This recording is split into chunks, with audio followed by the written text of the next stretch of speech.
Êxodo capítulo de número 15. Você sabe que o livro de Êxodo foi escrito por Moisés, e Êxodo quer dizer saída. Então no livro do Êxodo está registrado a saída do povo, depois de terem ficado 4 gerações no Egito. Deus vai levantar Moisés como líder, que vai diante de Faraó, e então ele vai liderar o povo naquela travessia pelos desertos até a Palestina, a terra que Deus havia prometido a Abraão, Isaque e Jacó. E o texto que nós vamos ler mostra que já haviam 3 dias que o povo peregrinava nos desertos, debaixo de um sol escaldante. Eles tinham muita sede, porque 3 dias sem se hidratar e beber água no deserto é muito difícil, e eles estavam respirando aquela poeira, porque as ruas eram barrentas, desertas. E depois de 3 dias sem água, eles chegaram às águas de Mara. Porém, eles não podiam beber daquela água, porque não era potável, não era boa para consumo. E diz a palavra de Deus que então eles ficaram amargurados. Eles começaram a reclamar, a murmurar contra Moisés, e Moisés vai orar, e quando Moisés ora, Deus mostra um lenho. Quando ele pega aquele lenho e joga nas águas amargas, aquelas águas amargas vão se tornar águas doces. Hoje eu queria trazer uma mensagem, uma reflexão sobre amargura. Vamos fazer a leitura do capítulo 15 do Êxodo, a partir do versículo 22. Êxodo capítulo 15, versículo 22, está escrito assim: Depois fez Moisés partir os israelitas do Mar Vermelho, e saíram ao deserto de Sur, e andaram 3 dias no deserto, e não acharam água. Então chegaram a Mara, mas não puderam beber as águas de Mara, porque eram amargas.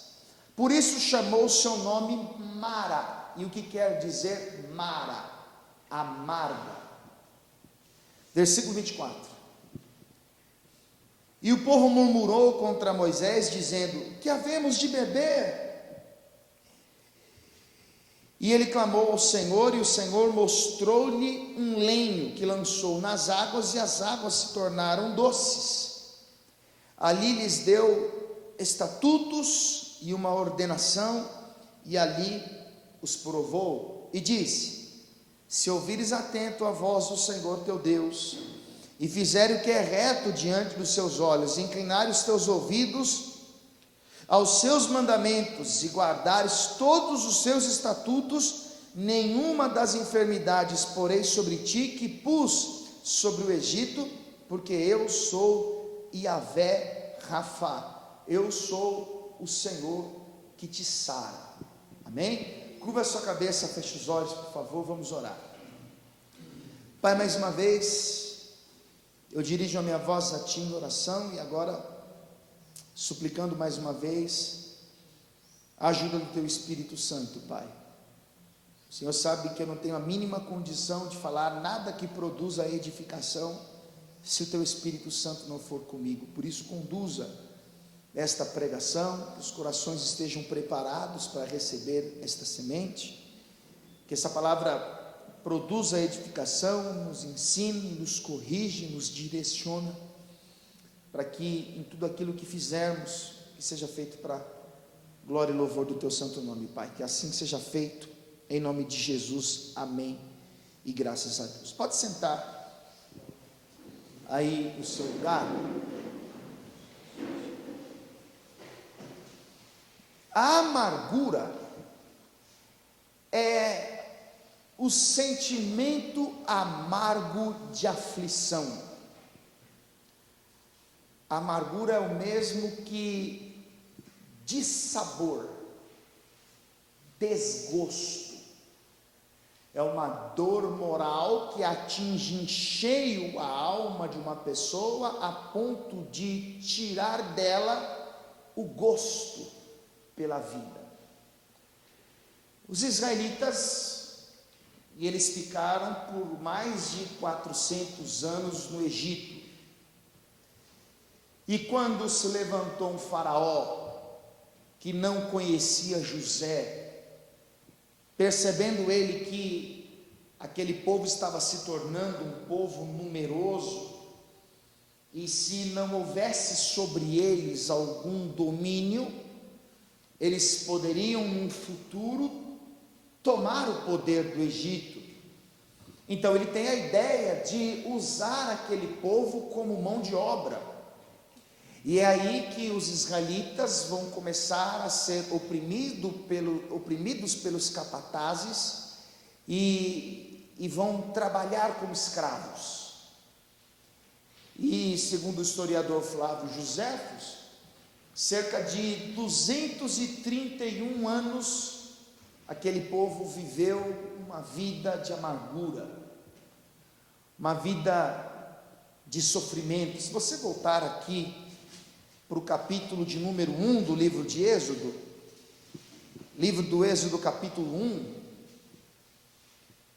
versículo 11, está escrito assim: e os egípcios puseram sobre eles maiorais de tributos, para os afligirem com suas cargas, e edificaram Faraó cidades de tesouros, Pitom e Ramsés. Então eles começaram a trabalhar com escravos, e trabalhavam exaustivas horas por dia, e quem progredia, quem prosperava, era Faraó e o Egito.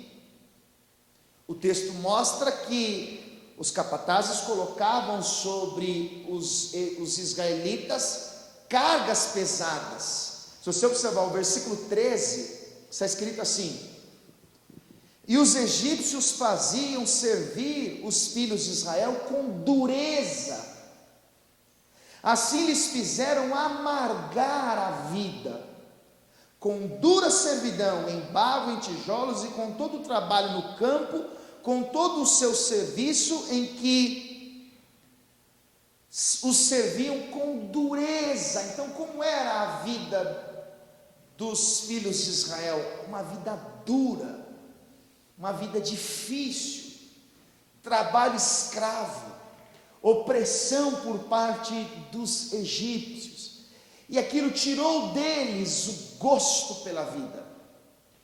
Era uma vida de dissabor, de espírito abatido, de alma amargurada, de dissabor, sem gosto. E o que leva uma pessoa a perder o gosto pela vida? O que leva uma pessoa a ter uma vida amarga? Muitas vezes a pessoa vive amargurada por falta de paz, por causa do insucesso profissional, crises conjugais. Muitas vezes a pessoa vive amargurada por não viver as suas realizações. O tempo vai passando e aquilo que então era objetivo, metas, sonho, projetos, vai dando lugar a uma profunda tristeza, as perdas. Havia uma mulher chamada Noemi, de Belém de Judá, que num período de escassez, de fome na terra, ela decide com o seu marido Elimeleque partir para as terras de Moabe, na companhia dos seus 2 filhos. E quando Noemi parte com o seu marido e os seus 2 filhos para as terras de Moabe, eles tinham planos de construir uma vida boa, de construir a sua história, de se estabelecerem ali, de prosperarem. Mas aquilo que era para ser um grande projeto, uma realização pessoal, vai dar lugar a uma profunda tristeza. Porque a palavra de Deus mostra que, num período de 10 anos, a Noemi perde o seu marido.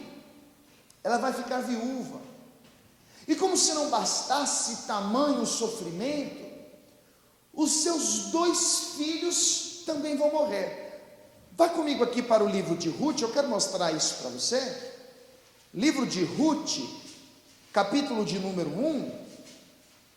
Ruth está entre Juízes e Samuel. Passou Juízes, o próximo livro é Ruth. Capítulo de número 1, versículo de número 3, está escrito assim: E morreu Elimeleque, marido de Noemi, e ficou ela com seus 2 filhos. Então o marido morre, e ela fica com os seus 2 filhos. Agora veja o versículo 5: E morreram também ambos, Malom e Quilion, ficando assim esta mulher desamparada dos seus 2 filhos e de seu marido. Ou seja, ela sai de Belém de Judá para construir uma história com o seu marido e com os seus 2 filhos. De repente ela perde tudo. O marido morre, ela vai ser mãe e pai dos filhos, mas eis que a morte vem e leva também os 2 filhos. E como o texto resume a história dela no versículo 5, ela se tornou uma mulher desamparada. Noemi viveu um dissabor, um desgosto. Ela perdeu o gosto pela vida. Tinha uma alma amargurada, triste. E quando ela decide voltar para Belém de Judá, por saber que Deus havia prosperado as suas terras, ela chega em Belém de Judá e as pessoas ficam perplexas com o que vê, porque a amargura de Noemi estava estampada no seu rosto. A Bíblia diz em Provérbios capítulo 15, versículo 13, que um coração alegre aformoseia o rosto. Você consegue entender a alegria de alguém através do semblante. Porém, uma alma abatida, um coração atribulado, também pode ser percebido através do semblante. Muitas vezes você olha para alguém e percebe, essa pessoa não está bem. Uma pessoa que você viu e se acostumou a olhar para ela, sorrindo, sendo uma pessoa extrovertida, uma pessoa sempre para cima, de repente você olha para ela e você vê que o semblante dela não está legal. Noemi quer dizer agradável. Ela saiu de Belém de Judá sendo vista como uma mulher boa praça, agradável, uma mulher de bom astral, de bom humor, mas quando ela volta depois de 10 anos, as pessoas olham para ela e dizem: o que aconteceu? Ela não está bem. Observe o que está escrito no versículo 19. Ruth capítulo 1, versículo 19 diz assim: Assim pois foram-se ambas até que chegaram a Belém. E quando diz ambas, é Noemi e Ruth. E a Ruth era uma das esposas de um dos filhos de Noemi que havia falecido. Então as duas eram viúvas. Assim pois foram ambas até chegarem a Belém. E sucedeu que, entrando elas em Belém, toda a cidade se comoveu por causa delas. E diziam: não é esta Noemi? Quando elas chegaram, houve uma comoção. Porque as pessoas pensaram: mas não é a Noemi? Olha como ela está diferente. Olha como o semblante dela mudou. Olha como ela carrega no seu rosto as marcas de uma vida difícil. E aí, olha o que ela, Noemi, que quer dizer agradável, vai dizer, versículo 20: porém ela lhes dizia: não me chameis Noemi, chamai-me Mara. E Mara quer dizer amarga, porque grande amargura me tem dado Todo-Poderoso. Qual era a origem da amargura de Noemi? As perdas, o luto, a destruição que aconteceu na sua família. A Noemi teve a origem da sua amargura nisso. Mas olha que coisa interessante. Você conhece a história de Ana? E eu preguei sobre Ana recentemente. E em 1 Samuel capítulo 1, o texto mostra que a Ana era a esposa de Eucana, mas não podia lhe dar descendentes porque ela era uma mulher estéril. E para que Eucana não ficasse sem herdeiros e os seus bens fossem distribuídos a estranhos, então Penina entra na história para lhe dar descendentes. E a palavra de Deus mostra que a Penina era uma mulher fértil.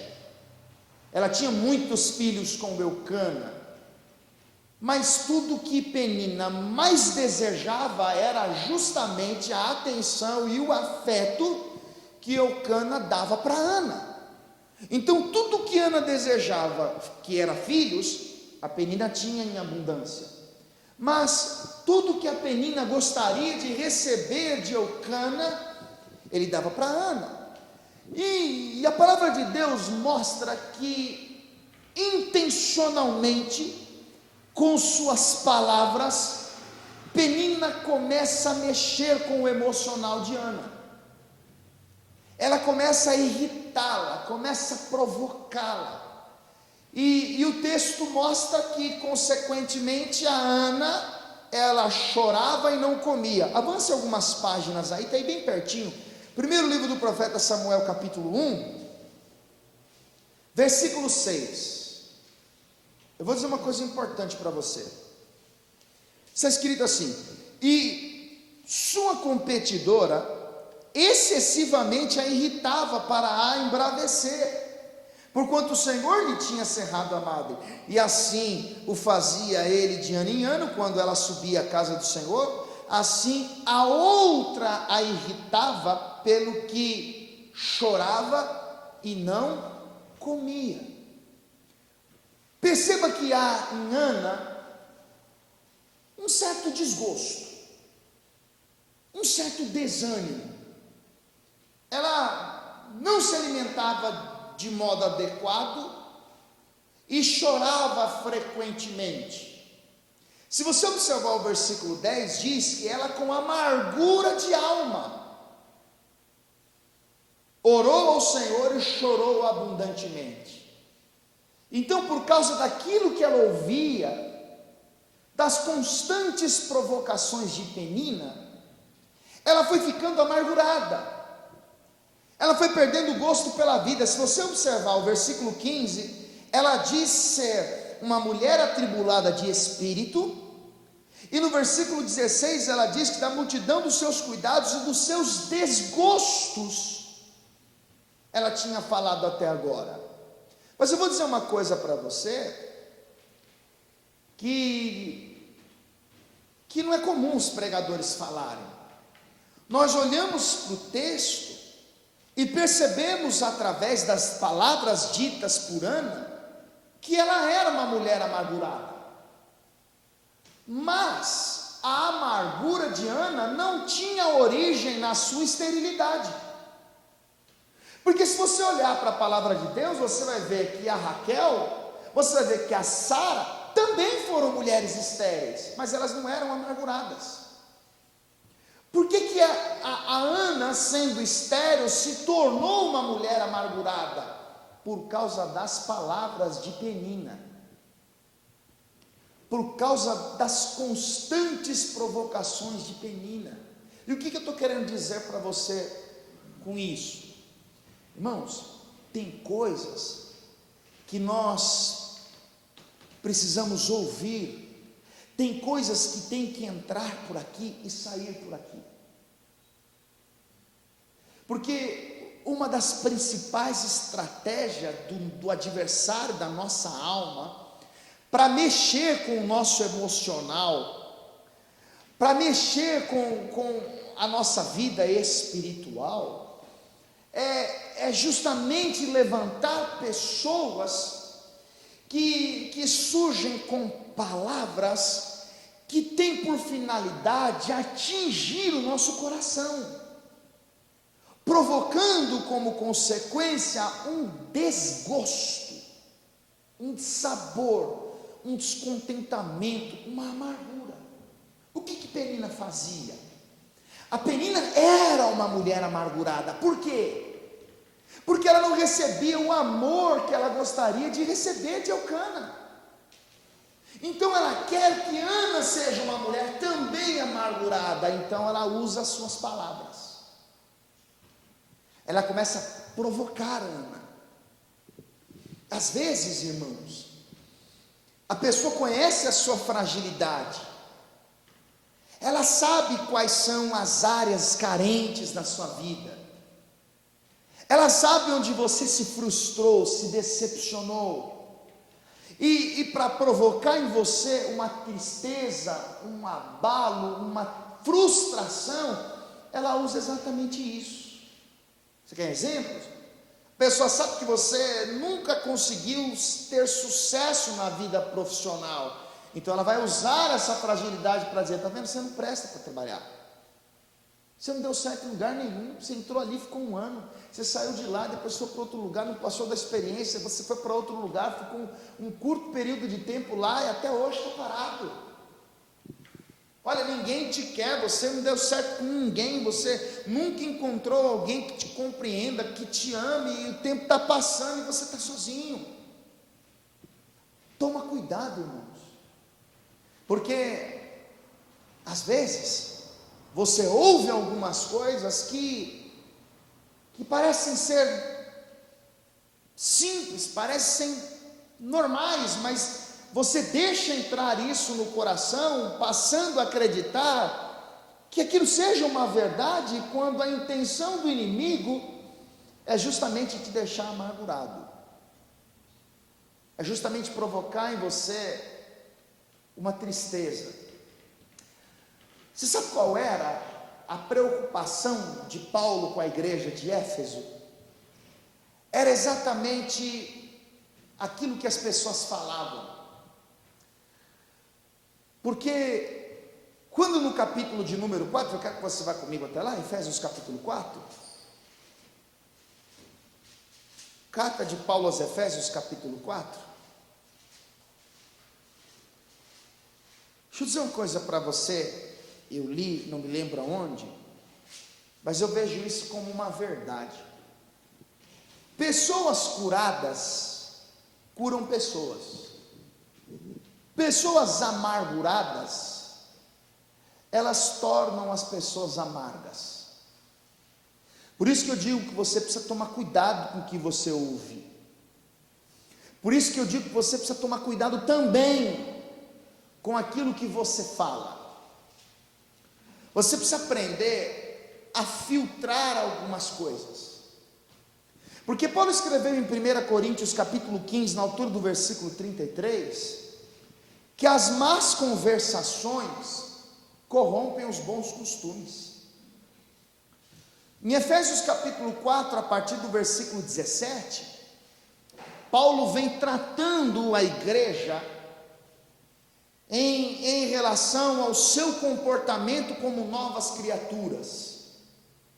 E digo isso, testifico no Senhor, para que não andeis mais como andam também os outros gentios, na vaidade da sua mente, entenebrecidos no entendimento, separados da vida de Deus pela ignorância que há neles, pela dureza do seu coração, os quais, havendo perdido todo o entendimento, se entregaram à dissolução, para com avidez cometerem toda impureza. Aí ele disse para a igreja: mas vocês não aprenderam assim a Cristo, se é que tendes ouvido, e neles vocês aprenderam como está a verdade em Jesus. Aí olha o que ele vai dizer: que quanto ao trato passado, vos despojeis do velho homem, que é corrupto, que se corrompe pelas concupiscências do engano, e vos revistais do novo homem, que segundo Deus é criado em verdadeira justiça e santidade. Aí logo em seguida ele fala das evidências. Eu quero ler com você o capítulo 4, versículo de número 25. Está escrito assim: por isso, deixai a mentira e falai a verdade, cada um com o seu próximo, porque somos membros uns dos outros. Irai-vos e não pequeis. Presta atenção aqui, quando ele diz irai-vos e não pequeis, ele está dizendo assim: você está bravo, não é pecado você ficar bravo, não é pecado você ficar irado. Quando você lê João capítulo 2, o texto mostra que Jesus ficou irado, quando ele chegou no templo e viu os homens fazendo câmbio, comércio. Ele pega um azorrago de cordéis e bota todo mundo para correr. Agora, a ideia de Paulo é dizer: você está irado, não peque. E aí no versículo 27 ele diz: não deis lugar ao diabo. Versículo de número 29, presta atenção: não saia da vossa boca nenhuma palavra torpe. E essa palavra torpe vem de entorpecer. E entorpecente é uma palavra usada no nosso dia a dia para tratar de questões como droga, como aquilo que não presta. Não saia da vossa boca nenhuma palavra que não produz edificação. É o que ele está dizendo. Olha o versículo, olha a sequência do texto: mas só que for boa para promover edificação, para que dê graça aos que o ouvem. Então, vamos tentar entender o que Paulo está querendo dizer. Meu irmão, se você não tem nada que produza edificação para falar, se o que você for falar não vai cooperar em nada para o crescimento de alguém, fique de boca fechada. É isso que ele está dizendo. Não saia da vossa boca nenhuma palavra torpe. Por que ele está dizendo isso, irmãos? Eu cito sempre o texto de Tiago, capítulo 3, no versículo 9, quando ele diz assim: com ela bendizemos a Deus e Pai, com ela amaldiçoamos os homens feitos à semelhança de Deus. De uma mesma boca procede bênção e maldição, não convém que isto se faça assim. Tiago 1,26 está escrito: se alguém cuidar ser religioso e não refreia a sua língua, engana o seu coração, a religião deste é vã. Jesus diz em Mateus 12,36 que toda palavra ociosa que os homens disserem hão de dar conta no dia do juízo. Agora, qual é o interesse de Paulo em dizer essas coisas? Porque se a pessoa não governa a sua boca, se a pessoa não sabe o que fala, se ela tem o hábito de delinquir com os seus lábios, essa pessoa pode ser uma fonte de amargura. Ela pode fazer brotar no coração dos outros esse sentimento ruim. Tiago 4,11 ele diz: irmãos, não faleis mal uns dos outros. Como é que Penina gerou em Ana essa amargura? Por que Ana se tornou uma mulher atribulada de espírito? Por que ela vai falar dos desgostos da sua alma? Porque Penina ficava dizendo: Ana, você não tem filho porque você não tem a bênção. Ana, você não engravida porque você é amaldiçoada. Você é uma árvore infrutífera. E a Ana foi ouvindo aquelas coisas que pararam no seu coração. Isso foi gerando um abalo emocional, uma tristeza profunda, uma amargura. Então, quando Pedro diz que o diabo é o nosso adversário, ele anda em derredor, andando como um leão, buscando a quem possa tragar, procurando observar qual é a área mais vulnerável dele, para que ele consiga, com a sua sutileza, com as suas setas malignas, que muitas vezes através de pessoas, com palavras, que venham justamente te confrontar, te entristecer, te desanimar. Então, no versículo de número 29, ele fala: não saia da vossa boca. Agora veja o versículo de número 31. Toda amargura e ira E cólera, o que é cólera? É indignação. E gritaria, e blasfêmia, e toda malícia seja tirada de entre vós. Ele está falando para a igreja. Toda amargura, você conhece a pessoa quando ela é amargurada? Através daquilo que ela fala. A pessoa amargurada, ela é tóxica. Ela vive procurando intrigas. A Bíblia diz em Provérbios 10, 12 que o ódio excita contendas. Toma cuidado com isso, irmão. Você percebeu a aproximação de alguém que tem a intenção de difamar alguém, de falar mal de alguém? Se você não tem entendimento, se você não tem sabedoria para transformar esta situação numa oportunidade de evangelizar, sai de perto, corta a relação com esse tipo de gente. Da mesma forma você, se você perceber que se aproxima de alguém com a intenção de falar mal de outro, de criticar alguém, de difamar alguém, irmão, fecha uma traca e fica quieto, porque isso pode gerar uma fonte de amargura. O problema da amargura é que a amargura é algo que contamina, transmite, é como uma doença. E se você observar, o versículo seguinte, quando o assunto é amargura, que é o versículo de número 32, está escrito assim: antes sede uns para com os outros benignos, misericordiosos, perdoando-vos uns aos outros, como também Deus vos perdoou em Cristo. Perceba que, e eu vou te explicar isso um pouco mais adiante, o contexto do texto em que o assunto é amargura, é perdão, é misericórdia, é bondade. O problema da amargura é que ela contamina. Vá comigo aqui para a carta aos Hebreus, capítulo 12. Hebreus, capítulo 12. Eu quero te mostrar mais um texto que fala sobre a amargura. Pessoa amargurada, ela consegue facilmente influenciar as pessoas que estão ao seu redor. Vou te dar um exemplo aqui para ficar fácil de entender. Um patrão repreendeu o funcionário A, e ele disse para o funcionário lá que aquela atividade não estava certa, que a maneira que ele atendeu o cliente não foi a adequada. E o funcionário lá, quando ouviu aquela repreensão do seu patrão, ficou amargurado, porque ele achou que foi injustiçado. Aí no final do expediente, no caminho para casa, ele encontrou o funcionário B e disse assim: olha, hoje o patrão falou uma coisa que eu fiquei indignado, eu não concordo com ele, que ele disse está errado, ele é soberbo, ele não sabe tratar as pessoas, não precisava falar daquele jeito. E aí o funcionário B concordou com aquilo, e agora o funcionário B, ele também ficou amargurado.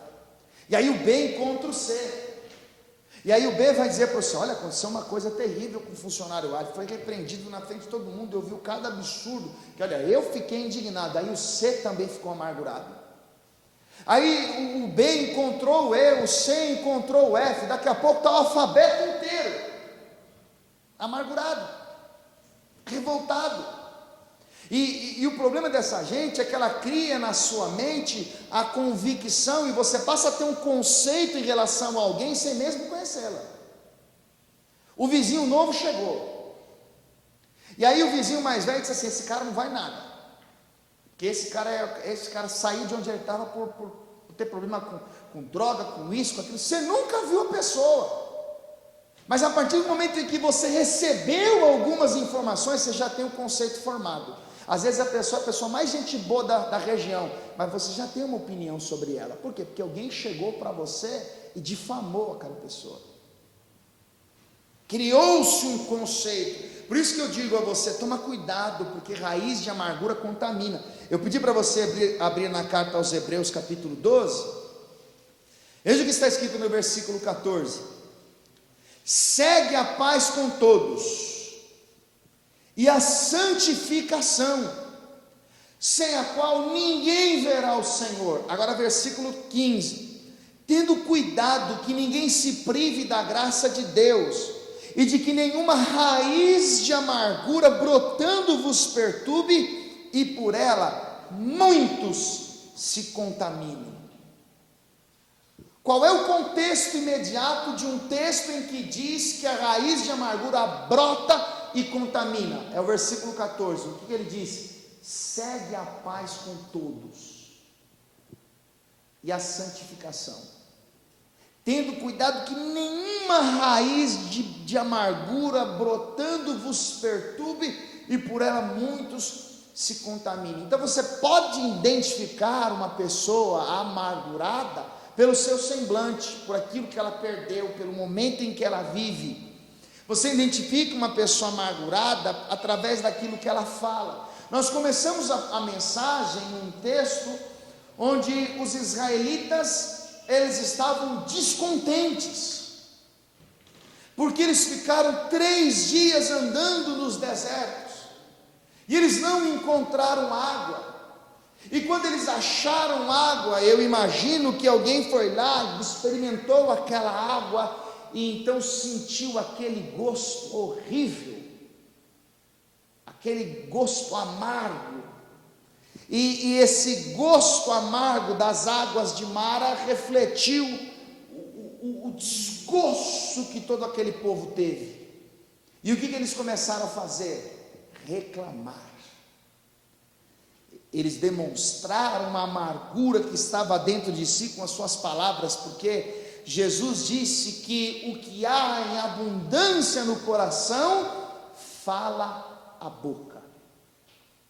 Então agora Moisés tem um problema sério. O povo já está 3 dias sem beber água, e agora eles começam a dizer: Moisés, e agora? Os nossos filhos precisam de água, nós temos mulheres grávidas, nós estamos há 3 dias respirando esse pó, debaixo desse sol escaldante, não temos água para beber. Eles começaram a reclamar, e entenda, tudo aquilo foi algo que Deus preparou. Moisés vai falar com Deus. Vamos voltar lá para o livro do Êxodo, capítulo de número 15.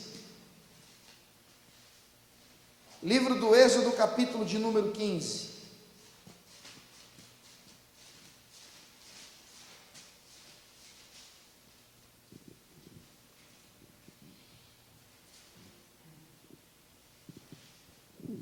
Versículo de número 24, está escrito assim: e o povo murmurou contra Moisés.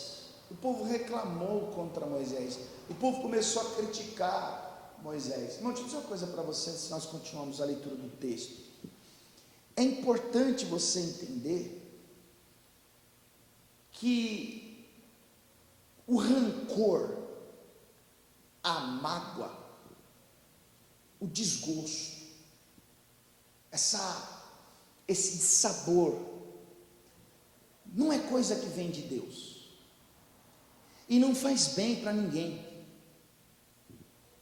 Eu só viu alguém que num passado teve um atrito, teve uma desavença, teve um problema, e bastou olhar para aquela pessoa, vem na mente dela a lembrança de tudo aquilo, e isso é capaz de transformar um dia alegre num dia triste. Isso é capaz de mudar o astral da pessoa, a ponto dela fechar o seu semblante, fechar o coração e dizer: olha, eu não acredito que eu vi essa pessoa, eu não acredito que eu ouvi isso. Meu irmão, isso é rancor, isso é mágoa. Talvez você ainda não entendeu, mas isso está tornando a sua vida amarga. Você fica amargurado todas as vezes que você se lembra do que você perdeu, todas as vezes que você se lembra aquilo que você ouviu, todas as vezes que você ouve alguém pronunciar o nome de uma pessoa. Isso não te faz bem. Isso tem deixado você uma pessoa amarga. Agora os israelitas vão murmurar, vão praguejar. O que Moisés quer? O Moisés quer o fim dessa amargura.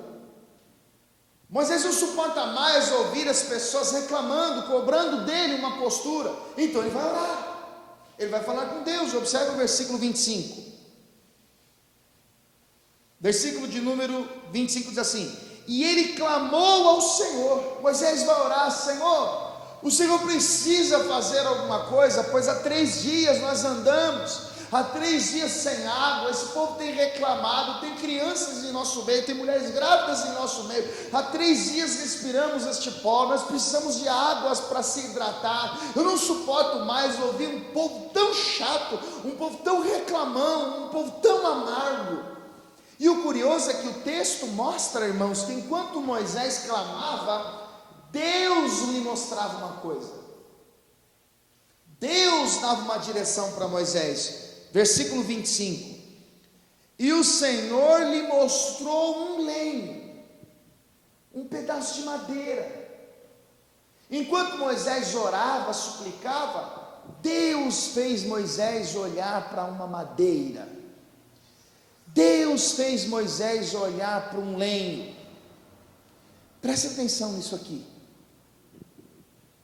Moisés precisa de uma resposta. Moisés deseja acabar com aquela amargura, com aquele desgosto, com aquele gosto ruim, com aquele rancor, com aquela revolta que estava no coração do povo. E enquanto ele ora, Deus mostra um pedaço de madeira. E o texto mostra na sequência que Moisés lançou nas águas aquele pedaço de madeira, e as águas se tornaram doces. Ou seja, Moisés ora e Deus: Moisés, o lenho. E Moisés continua clamando, e Deus: Moisés, o lenho. E Moisés ora ainda mais: Senhor, esse povo amargurado, esse povo rancoroso, esse povo com vida difícil. E Moisés vê aquele madeiro, Deus está mostrando. Então ele pega aquele pedaço de madeira e lança nas águas. Então aquelas águas que eram amargas vão se converter em águas doces. O que Deus está querendo nos ensinar com isso? O que Deus está querendo mostrar? Vá comigo para a carta de Paulo aos Romanos, no capítulo 15. Romanos capítulo 15. Veja o que está escrito comigo no versículo de número 4. Você deve entender que o Novo Testamento não estava escrito, correto? Porque a Bíblia que os judeus usavam era o Antigo Testamento. Então Paulo vai fazer menção da Escritura em Romanos capítulo de número 15, no versículo de número 4, está escrito assim: porque tudo que dantes foi escrito, para o nosso ensino foi escrito, para que pela paciência e consolação das Escrituras tenhamos esperança. O que Paulo está querendo dizer? Tudo que Moisés escreveu, tudo que os profetas escreveram, tudo que Deus revelou a estes homens no Antigo Testamento, foi escrito com o propósito de nos ensinar. Mas nos ensinar para quê? Para que através da Escritura tenhamos consolo e esperança. Então, o que Deus está querendo revelar ao mostrar aqui um lenho, um pedaço de madeira, poderia resolver a questão da amargura? O que Deus está querendo mostrar? Enquanto Moisés clama, suplica um socorro imediato, e Deus mostra um pedaço de madeira. Vamos pensar um pouco. Vá comigo para Lucas capítulo 2. Evangelho segundo Lucas capítulo 2. O Lucas ele está registrando nos primeiros capítulos como foi o nascimento de Jesus, o cumprimento das promessas, a esperança que tem origem na Escritura está se cumprindo aqui. Um menino nos nasceu, um filho se nos deu.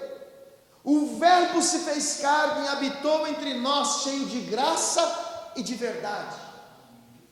A luz resplandece nas trevas, o menino nasce, as promessas estão cumpridas. E o Lucas vai registrar o nascimento de Jesus, no versículo de número 7 do capítulo 2 de Lucas, está escrito assim: e deu à luz o seu filho primogênito, e envolveu-o em panos, e deitou-o numa manjedoura, porque não havia lugar para eles na estalagem. O que é uma manjedoura? Uma manjedoura é um coxo de madeira. Quando Jesus nasce, ele é envolto em panos, e como ele não tinha lugar na estalagem, então Jesus foi colocado num coxo de madeira. Se você observar o versículo 12, o versículo 16, essa palavra manjedoura é mais uma vez mencionada, porque Jesus é colocado a manjedoura, ela é feita com pedaços de madeiras que são entrelaçadas, formando um coxo, uma espécie de cestinho. Jesus é colocado ali. Todo mundo sabe que até o seu 30º aniversário, Jesus Cristo trabalhava com o seu pai José, com o esposo de sua mãe Maria. E qual era a matéria-prima que Jesus usava no seu trabalho? A madeira. Jesus era carpinteiro. O próprio Jesus, em Lucas capítulo de número 23, Evangelho segundo Lucas capítulo 23, eu quero ler com você um texto, onde agora Lucas não mais faz menção ao nascimento, mas sim à morte. Jesus está caminhando em direção ao Gólgota, e uma cruz de madeira está à sua espera. Um homem chamado Simão ajuda Jesus a carregar aquela cruz, aquele pedaço de madeira, e algumas mulheres estavam ali chorando, se lamentando, tamanha era aquela tortura, aquela barbárie. E aí Jesus vai dizer umas coisas a elas. Eu quero ler com você o capítulo 23 de Lucas, e versículo 27, está escrito assim: e seguia-o grande multidão de povo e de mulheres, os quais batiam nos peitos e o lamentavam. Porém Jesus, voltando-se para elas, disse: filhas de Jerusalém, não choreis por mim, chorai antes por vós mesmas e por vossos filhos, porque eis que hão de vir dias em que dirão: bem-aventuradas as estéreis, e os ventres que não geraram, e os peitos que não amamentaram. Então começarão a dizer aos montes: cai sobre nós, e aos outeiros: cobre-nos. Jesus dizendo: porque se ao madeiro verde fazem isso, que se dirá ao seco?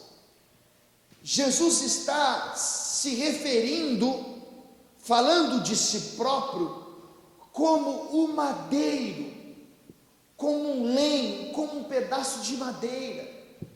Então tudo que foi escrito em Êxodo capítulo de número 15, quando Deus está mostrando que a solução do problema da amargura, Deus mostra para Moisés o lenho. Moisés pega aquele lenho, aquele pedaço de madeira, joga nas águas, e aquelas águas que eram amargas vão se transformar em águas doces. O que nós podemos aprender? Como é que Deus resolve o problema da amargura do homem? Talvez você tenha orado e dito: Deus, eu preciso mudar, eu preciso melhorar. Há algo dentro de mim que revela o quão desgostoso é o meu espírito, o quanto a minha vida é sem graça, o quanto meu coração é atribulado. Eu não suporto aquela pessoa, eu não sei lidar com essa situação, eu não consigo viver mais desta maneira. Eu perdi o ânimo, eu perdi o gosto, eu já nem me chamo fulano de tal, agora eu me chamo Mara, de tão amargurado que eu sou. Você vai orar, vai suplicar, e Deus vai mostrar a cruz para você, e Deus vai dizer para você: olha para Jesus, porque Jesus é o único que pode transformar as águas amargas da nossa vida em águas doces. Jesus é o único que pode entrar no nosso interior e começar uma revolução na nossa vida, de dentro para fora. Por que eu disse a você que o contexto do texto, onde o assunto sendo tratado lá na carta aos Efésios e lá na carta aos Hebreus, mostra exatamente uma reconciliação, um perdão? Porque nós lemos em Efésios 4:31, toda amargura e ira, toda gritaria, toda blasfêmia, a cólera, sejam tiradas de entre vós. Antes, sede uns para com os outros benignos, misericordiosos, suportando-vos uns aos outros e perdoando-vos uns aos outros, como também Deus vos perdoou em Cristo. Ou seja, Paulo diz: olha, tem que tirar a amargura, tem que tirar a gritaria, tem que tirar a contenda. Como? Perdoando-vos uns aos outros, suportando-vos uns aos outros. E por que lá em Hebreus capítulo 12, a partir do versículo 15, diz lá: tendo o cuidado de que nenhuma raiz de amargura brotando vos perturbe, e por ela muitos se contaminem. Qual é o contexto imediato? O versículo anterior: segue a paz com todos. O que isso nos ensina? Que quando nós temos paz, quando nós sabemos amar, quando nós sabemos perdoar, a amargura não tem espaço para habitar no nosso coração.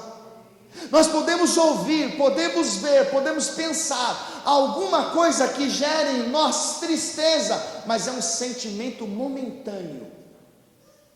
Eu fiquei triste hoje, amanhã eu já estou bem, está tudo certo. Eu ouvi aquilo, meu coração fechou na hora, mas passou um dia ou 2 dias, eu já estou em paz de novo. Porque a amargura não pode habitar em nosso coração. Por quê? Porque o nosso coração pertence a Deus. E Deus nos ensinou algo importante no Sermão do Monte: amai os vossos inimigos. Se eu consigo entender o que é amar o meu inimigo, então não há palavras que possam me prender na amargura, porque eu aprendi a perdoar. Eu aprendi a me relacionar com pessoas que pensam diferente que eu. Eu aprendi a lidar com pessoas que são amarguradas, são pessoas que gostam de transmitir o que tem dentro de si para os outros. Olha para Israel. Quando você lê Números, capítulo de número 13, diz a palavra que os espias voltaram depois de 40 dias de ter espiado a terra, e dos 12, 10 vieram com as suas palavras difamar a terra, dizendo que havia moradores gigantes e que eles eram como gafanhotos. Esses 10, eles contaminaram toda a nação, eles contagiaram todos eles, contaminaram todos eles, e eles começaram a murmurar. O capítulo 14 de Números mostra o povo chorando em prantos por causa daquilo que ouviram. É então que Josué e Caleb, ou melhor, Caleb vai dizer: ei, subamos animosamente, porque o Senhor é conosco. O que Deus está querendo mostrar ali? Irmãos, o homem sem Deus é amargo. O homem sem Deus naturalmente, ainda que ele seja de uma família boa, ainda que ele tenha alguns bons hábitos, o homem sem Deus é totalmente depravado. Olha o que Paulo escreveu na carta aos Romanos capítulo 3, rapidinho. Romanos capítulo 3.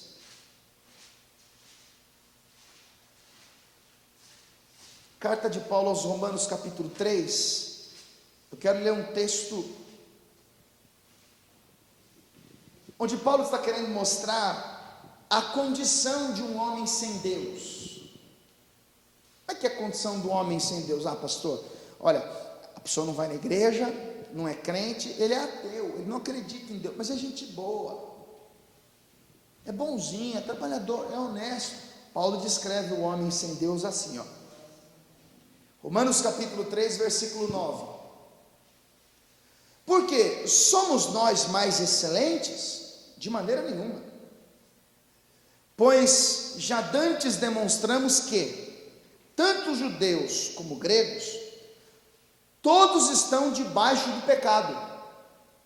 Como está escrito, não há um justo sequer. Paulo está dizendo isso a leitores que acreditavam na justificação pelas obras da lei.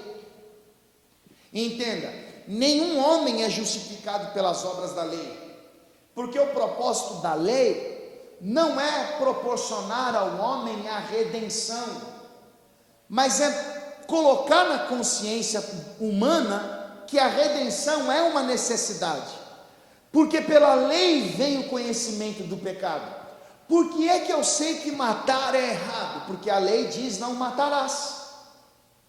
Então guarde isso, porque até hoje existem religiões que pregam que o homem deve viver pela lei. O propósito da lei não é proporcionar a redenção, mas é enfatizar o quanto essa redenção é necessária. Porque a lei me revela a vontade de um Deus santo e me mostra o quanto sou incapaz de cumpri-la. Pela lei, eu e você, toda a humanidade está debaixo de uma condenação, porque nós não cumprimos a lei, nós violamos todos os mandamentos dela. Por isso que nós, debaixo da lei, estamos condenados. E Deus decidiu fazer alguma coisa para nos livrar desta condenação. Vamos continuar a leitura do texto, versículo de número 10, Romanos 3:10. Como está escrito, não há um justo, nenhum sequer, não há ninguém que entenda, não há ninguém que busque a Deus, todos se extraviaram, juntamente se fizeram inúteis, não há quem faça um bem, não há nenhum só.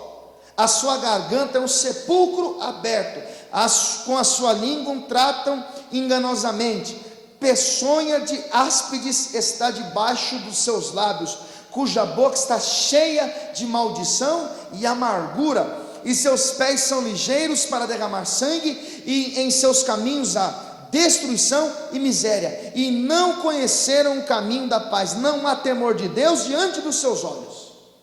Ele está descrevendo um homem natural, por mais bonzinho que seja, ele é isso aqui, ó. Por mais bonzinho que seja, por melhor que seja a sua família, por mais tímido, envergonhado, acanhado que ele seja, ele é isso aqui, ó, que Paulo está descrevendo. Não há um justo sequer, não há quem busque a Deus, não há quem deseje a Deus, porque não há ligação entre o homem e Deus. Entenda? Não há um justo sequer. A ideia de Paulo é querer mostrar a relação do homem com Deus sem Jesus, porque Jesus é a ligação entre Deus e o homem, o mediador entre o homem e Deus é Jesus. Agora, sem Jesus, é isso que Paulo está mostrando, não há um justo sequer, o homem é condenado, pelas obras da lei, ele está debaixo de uma condenação. Versículo 19, ora, nós sabemos que tudo que a lei diz, aos que estão debaixo da lei, o diz, para que toda a boca esteja fechada, e todo mundo seja condenável diante de Deus. Ó, todo mundo seja condenável diante de Deus. Então quando Deus abre a lei, e olha para mim, e olha para você, Ele vai dizer, você violou esse mandamento, você violou esse mandamento, esse também, e esse, e esse, e esse, e esse, todo mundo é condenável diante de Deus. A lei me revela quem eu sou, a lei me mostra as minhas amarguras, as minhas deficiências, A lei revela a maldade do meu coração. A lei me mostra o quão distante eu estou de Deus, porque Deus é santo, eu sou profano, porque Deus é puro e eu sou impuro, porque Deus é justo e eu sou injusto. A lei me faz entender. Então, quando eu olho para a lei, qual é a conclusão que eu chego? Estou perdido, condenado, amargurado. O que eu preciso? De um Salvador, de um Redentor, de alguém que pague pela minha culpa, de alguém que sofra em meu lugar. Por que eu sou amargurado? Por que meu coração é duro? Por que eu tenho raiva? Por que eu tenho ódio das pessoas? Por que eu desejo vingança? Por que eu só penso em mim? Porque eu sou o resultado da transgressão da lei. Assim é a vida de um homem sem Deus. É isso que Paulo está querendo fazer os seus leitores enxergar. Não há um justo sequer, ninguém é salvo pelos seus méritos, pelas suas obras. Aí qual é o assunto que vem logo em seguida? A justificação, a bondade de Deus. O que Deus faz? Olha o versículo de número 21. Mas agora se manifestou sem a lei a justiça de Deus, tendo testemunho da lei e dos profetas, isto é, a justiça de Deus pela fé em Jesus Cristo, para todos e sobre todos os que creem, porque não há diferença, porque todos pecaram e destituídos estão da glória de Deus, sendo justificados gratuitamente pela sua graça, pela redenção que há em Cristo Jesus, ao qual Deus propôs para propiciação pela fé no seu sangue, para demonstrar a sua justiça pela remissão dos pecados dantes cometidos, sobre a paciência de Deus, a presciência de Deus. Versículo 26, para demonstração da sua justiça nesse tempo presente, para que seja justo e justificador daquele que tem fé em Jesus. Então Deus me viu, Deus te viu numa amargura só, um vazio existencial, controlado pelos nossos instintos, governado pela nossa natureza desenfreada, totalmente mortos os nossos pecados, e pela lei somos todos condenados, mas Deus decidiu fazer uma coisa por mim e por você. O que? Deus decidiu pagar pelos nossos erros. Deus enviou o seu Filho ao mundo para salvar a humanidade dos seus pecados. Paulo diz em Romanos 8,5 que Deus prova seu amor para conosco em que Cristo morreu por nós, sendo nós ainda pecadores. Mas como Deus fez isso? Através do sacrifício que foi feito no madeiro, através do sacrifício que foi feito na cruz do Calvário, através da obra redentora, da expiação que foi feita com o sangue derramado, pois sem derramamento de sangue não há remissão de pecados. Por isso que Paulo diz em 2 Coríntios capítulo 5, a partir do verso 14, o amor de Cristo nos constrange, julgando nós assim, que se um morreu, logo todos morreram, e ele morreu por todos, para que todos os que vivam, não vivam mais para si, mas vivam para aquele que por eles morreu e ressuscitou. Se alguém está em Cristo, nova criatura é, as coisas velhas já passaram, e eis que tudo se fez novo. Em Cristo nós somos reconciliados com Deus, em Cristo nós recebemos o perdão dos nossos pecados, em Cristo nós alcançamos em Deus a sua graça, a sua bondade e a sua misericórdia. Por consequência disso, não há mais espaço para que a amargura habite em nosso coração. Quem entendeu isso aqui, diga amém.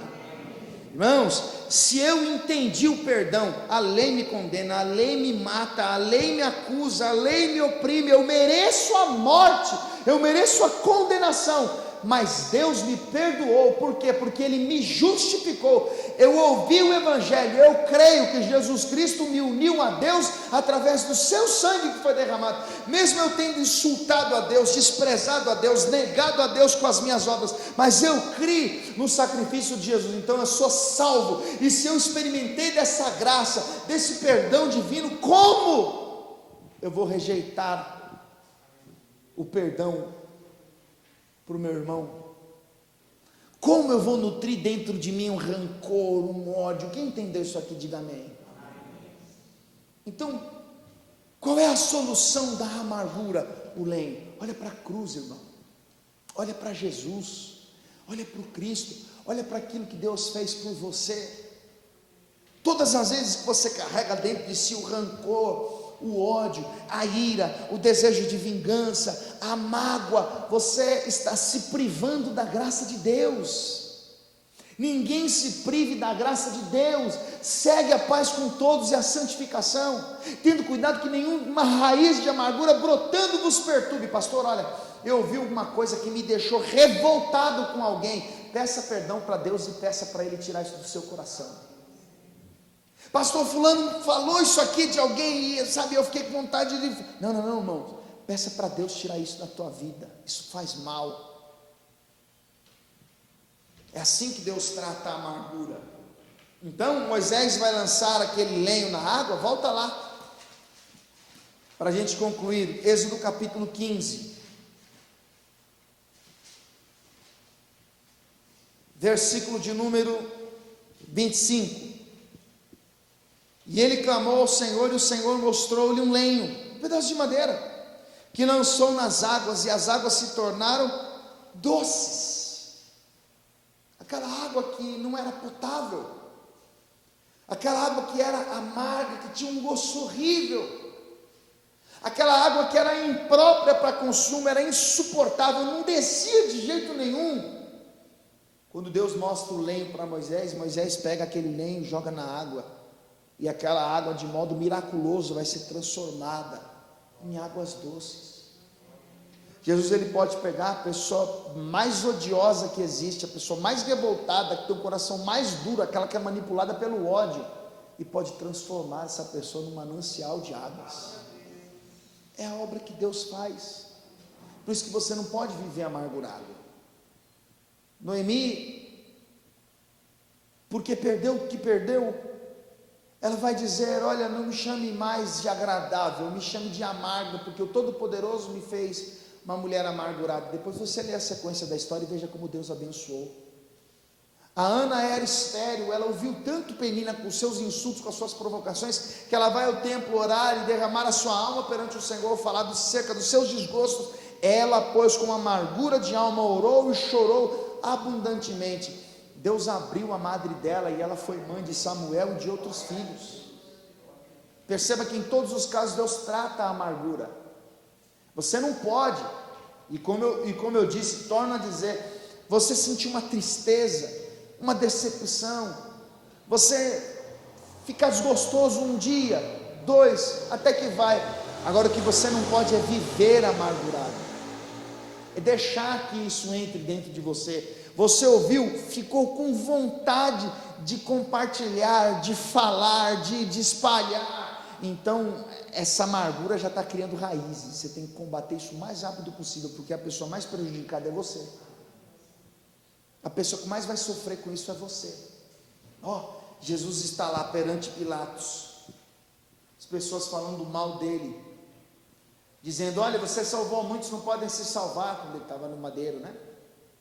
E é malfeitor, é falso profeta. E Pilatos vai dizer: vocês estão ouvindo as acusações, vocês não diz nada. Jesus, a Bíblia diz, irmãos, que é tempo de falar, é tempo de calar.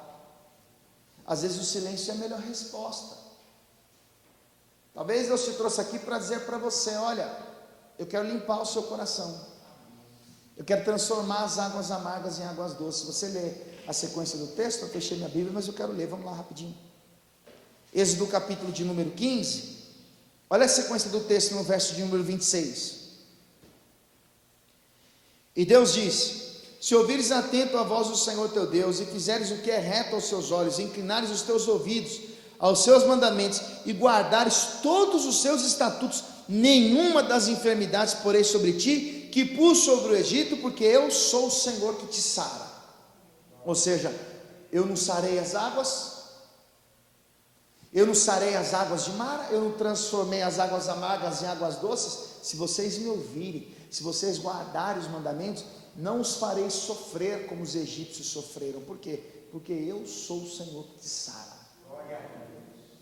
Yahvé Rafa, o Senhor que te sara. E se você observar o versículo 27, olha o que está escrito: então vieram a Elim, e havia ali 12 fontes de água e 70 palmeiras, e ali se acamparam junto das águas. Quer dizer, depois que Deus proporcionou a eles essa experiência, tinha água, além das águas amargas serem transformadas em águas doces, eles encontraram 12 fontes de água. Tinha água ali até quando não tinha sede.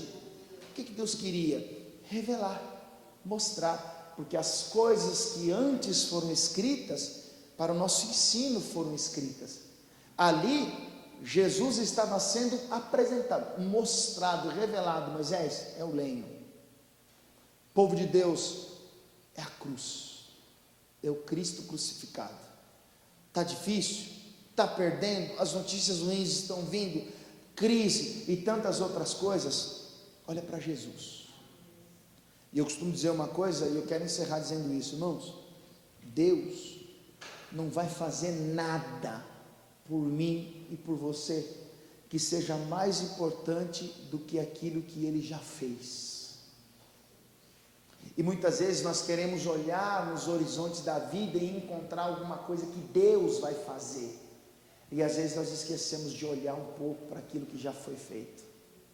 Não há nada mais precioso para nós do que o sacrifício que foi feito na cruz do Calvário, porque Ele nos dá o direito à vida eterna, Ele nos reconcilia com Deus. Vamos ficar todos de pé, por favor.